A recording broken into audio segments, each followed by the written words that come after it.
Hello students, last lecture में हमने देखा था ऑर्डर ऑफ रिएक्शन। आज हम इस चैप्टर के सबसे IMP topic zero order reaction के बारे में बात करने वाले।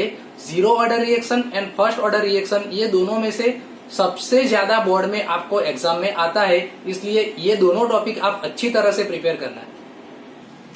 जीरो ऑर्डर रिएक्शन ये चैप्टर का मोस्ट आईएमपी टॉपिक है। Zero order and first order ये दोनों अच्छी तरह से आप प्रिपेयर करना। जीरो ऑर्डर रिएक्शन का मीनिंग क्या लेंगे तो जिसका रेट ऑफ रिएक्शन ROR, जो रिएक्शन का rate of reaction ROR is proportional to concentration of reactant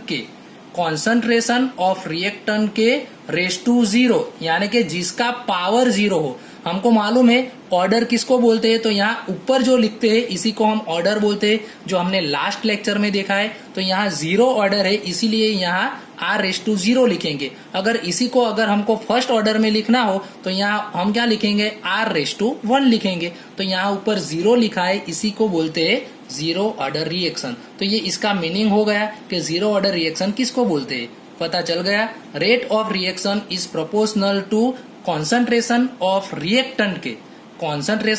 reactant के ऊपर क्या लिखेंगे, हम जीरो लिखेंगे। अब एक सिंपल रिएक्शन हम लेते हैं जिसमें एक रिएक्टेंट में से एक प्रोडक्ट बनती है, यानी कि R⁻P। ये एक सिंपल रिएक्शन हमने ली है। अब इसका ये सिंबल हम रेट ऑफ रिएक्शन कैसे दिखाते हैं, वो स्टार्टिंग में हमने जब चैप्टर स्टार्ट किया था तब हम रेट ऑफ रिएक्शन के बारे में पढ़े थे। तो रिएक्टेंट के हिसाब से हमको रेट ऑफ रिएक्शन लिखना है, तो हम क्या लिखेंगे, तो हमको मालूम है रिएक्टेंट कम होता है, इसीलिए उसकी साइन माइनस आती है। तो -dR/dt ये हमने क्या लिखा है, रेट ऑफ रिएक्शन -dR/dt। अब प्रोपोर्शनल R⁻0 लिखेंगे। अब प्रोपोर्शनल दूर करें तो हम जानते हैं कि is equal to constant K लिख सकते हैं, तो ये प्रोपोर्शनल की साइन दूर करके इज इक्वल टू K लिखेंगे।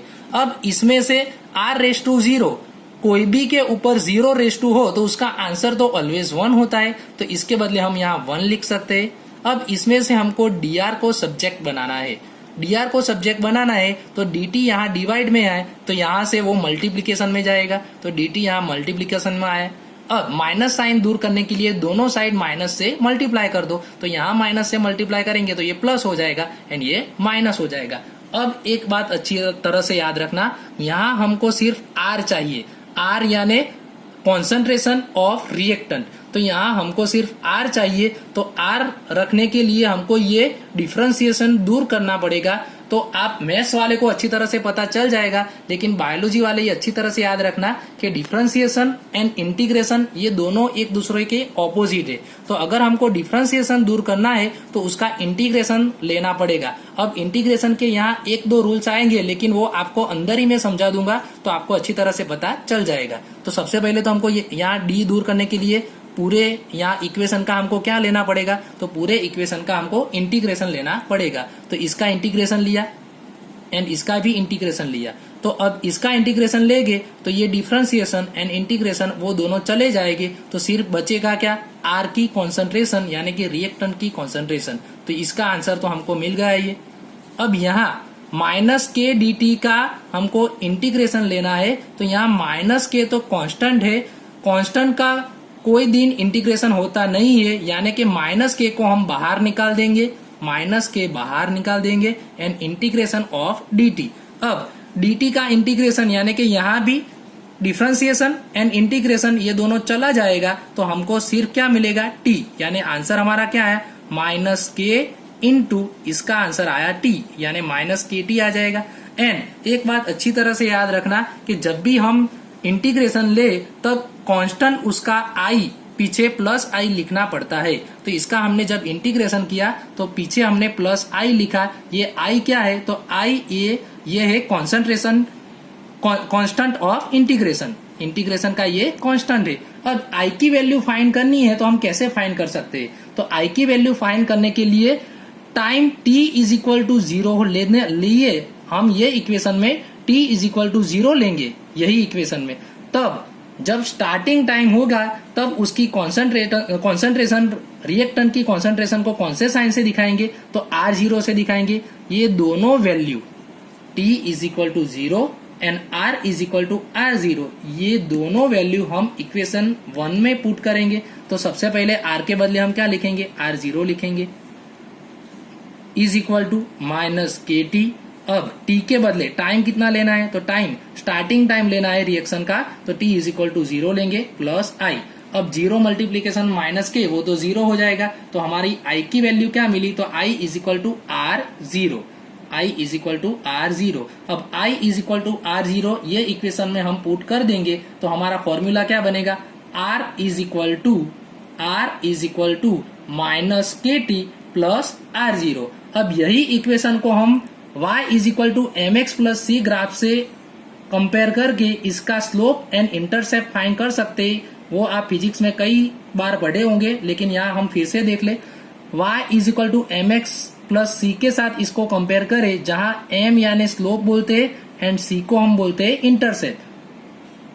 m को बोलते हैं स्लोप एंड c को बोलते हैं इंटरसेप्ट। तो ये जो स्लोप मिला वो स्लोप का आंसर कौन सा आएगा, एंड इंटरसेप्ट यहां से यहां तक का जो y एक्सिस पर जो यह हमारा वैल्यू मिलेगी इसको बोलते हैं intercept c। y is equal to M X plus C में से स्लोप को m बोलते हैं एंड c को हम बोलते हैं इंटरसेप्ट। अब इसको इसके साथ कंपेयर करो तो y यानी कि r यानी कि y एक्सिस पर हम कॉन्सेंट्रेशन लेंगे रिएक्टेंट की, एंड एम एक्स तो यहाँ एम एक्स यानी कि x की वैल्यू t है। तो ग्राफ किसका ड्रॉ करेंगे, रिएक्टेंट की कॉन्सेंट्रेशन के अगेंस्ट t का ग्राफ हम ड्रॉ करेंगे। रिएक्टेंट की कॉन्सेंट्रेशन के अगेंस्ट टी का ग्राफ ड्रॉ करेंगे तो हमको माइनस के जो मिलेगा वो माइनस के क्या मिल जाएगा, तो माइनस के वो मिल जाएगा स्लोप, एंड R0 क्या मिलेगा, तो ये जो C का आंसर है वो C हमको मिल जाएगा R0 यानी कि रिएक्टेंट की स्टार्टिंग की कॉन्सेंट्रेशन। तो ऐसे हम R0 एंड K ग्राफ पर से फाइंड कर सकते हैं। अब इसमें से हम K को सब्जेक्ट बनाएंगे तो सबसे पहले माइनस के टी को लेफ्ट साइड ले जाए एंड R को राइट साइड लाए, तो माइनस के टी को लेफ्ट साइड ले जाए तो माइनस के टी प्लस हो जाएगा एंड R जो प्लस है वो राइट साइड आएगा तो R माइनस हो जाएगा। अब अलग अलग टाइम पर हम ये इक्वेशन को लिखे अलग अलग टाइम, तो यहाँ R ये तो स्टार्टिंग का टाइम है, अब 10 मिनट के बाद 20 मिनट के बाद, तो अलग अलग टाइम के लिए हम यहाँ टाइम t सिंबल दिखाएंगे। तो K T is equal to R0 minus RT, K T is equal to R0 minus RT। इसमें से K को सब्जेक्ट बनाए तो T यहाँ डिवाइड में जाएगा। ये फॉर्मूला सबसे IMP है, ये चैप्टर में अच्छी तरह से याद रखना, इसको भूलना मत। K is equal to R0 minus RT divided T किसके लिए है, तो जीरो ऑर्डर रिएक्शन के लिए K is equal to R0 minus RT divided T। Half life of a reaction जिसको हम T हाफ से दिखाते हैं, T हाफ कैसे फाइंड करते हैं एंड उसकी डेफिनेशन। तो the time when initial concentration of a reactant यानी कि R0 बिकम्स हाफ, जब R0 की कॉन्सेंट्रेशन हाफ हो जाए तब जो टाइम होता है इसको ही बोलते हैं हम T हाफ। यानी कि जो हमारा RT होगा वो RT कितना होगा, R0 by 2। RT is equal to R0 by 2 होता है, तब जो टाइम होता है वो टाइम को बोलते हैं हम half life of a reaction. बहुत ही सिंपल फॉर्मूला हम ये फाइंड कर सकते हैं। सबसे पहले जीरो ऑर्डर के लिए हम ये फॉर्मूला लिखेंगे, फर्स्ट ऑर्डर में हम नेक्स्ट लेक्चर में देखेंगे। आज हम जीरो ऑर्डर में देखते हैं। तो जीरो ऑर्डर का फॉर्मूला K का हमको पता चल गया, K is equal to R0 minus RT divided T।